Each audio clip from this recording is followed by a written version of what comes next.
ඉතින් ඔයාලට ඔන්න ඉතින් අද මේ විශේෂ දවසෙත් මං ආවා ඔයගොල්ලෝ ගාවට. අද තමයි සිංහල දෙමළ අලුත් අවුරුද්ද. ඉතින් ඔයගොල්ලෝ හැම දිනාටම සුබම සුබ අලුත් අවුරුද්දක් වේවා කියලා මම මුලින්ම ප්‍රාර්ථනා කරනවා. ඉතින් කොහොම වුණත් අද දිනට නියමිතව තියෙන අපේ වීඩියෝ එක මං කොහොමත් දානවා.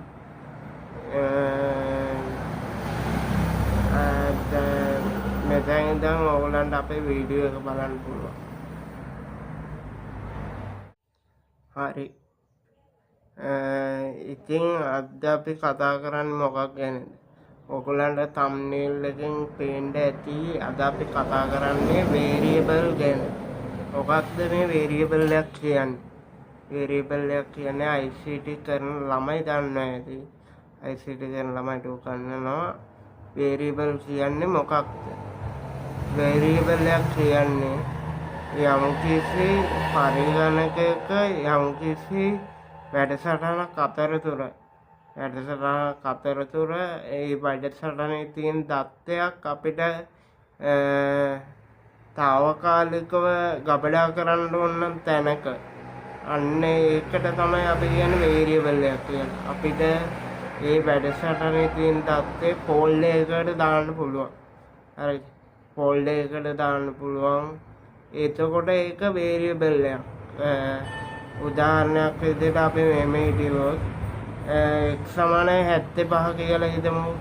x සමානයි 75 කියලා අගය කරලා තියෙනවා. හරි. එතකොට ඒ 75 කියන අගය තියෙන්නේ x කියන එක ඇතුළේ. එතකොට x කියන්නේ variable එක. x කියන්නේ variable එකක්. x කියන එක ඇතුළේ 75ක අගයක් නිරූපණය වෙනවා. ඒක ඔයගලන්ට තේරුන්නේ නැහැ කියලා හිතමු.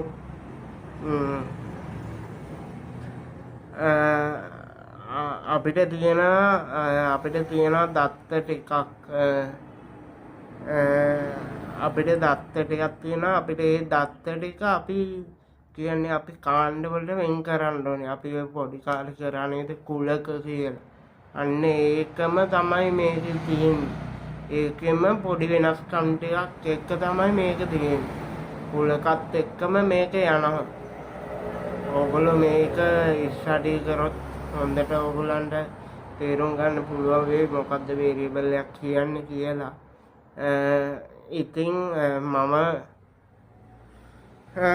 ඔයගොල්ලන්ට කියපු විදිහට variable එකක් කියන්නේ අපිට යම්කිසි කෑලි වලට වෙන් කරන්න පුළුවන් දෙයක්. අපිට දැන් මොකක් හරි බඩු දැන් මෙහෙම හිතමු. අපේ අම්මා පොල්ට යනවා. හරි. පොල්ට ගිහිල්ලා එළවලු ගේනවා, මාළු ගේනවා, මස් ගේනවා. එතකොට අපිට වෙන් කරන්න පුළුවන් එළවලුයි මාංශයි කියලා. අන්න ඒක තමයි variable දෙක. අන්න එහෙම තමයි variable හැදෙන්නේ. තේරෙන්න ඇති කියලා හිතනවා මම. ඉතින් ඔයගොල්ලෝ හැමෝටම සුබ අලුත් අවුරුද්දක් වෙන්න කියලා මම ප්‍රාර්ථනා කරනවා. ඉතින් අපි මේ වගේම තවත් සුපිරි මාතෘකාවකින් අපි සෙට් වෙමු. මං හිතනවා මේ variable එකක් කියන්නේ මොකක්ද කියලා ඔයගොල්ලන්ට තේරෙන්න ඇති කියලා. ඉතින් අන්තිම වශයෙන් මට කියන්න තියෙන්නේ මගේ YouTube channel එක subscribe කරලා මට මේ මාත් එක්ක ඉන්න කියලා තමයි කියන්න තියෙන්නේ. ඉස්සරහට අපි තවත් හොඳ මාතෘකාවකින් හම්බෙමු. හැමෝටම ජය වේවා. උත්සන්න.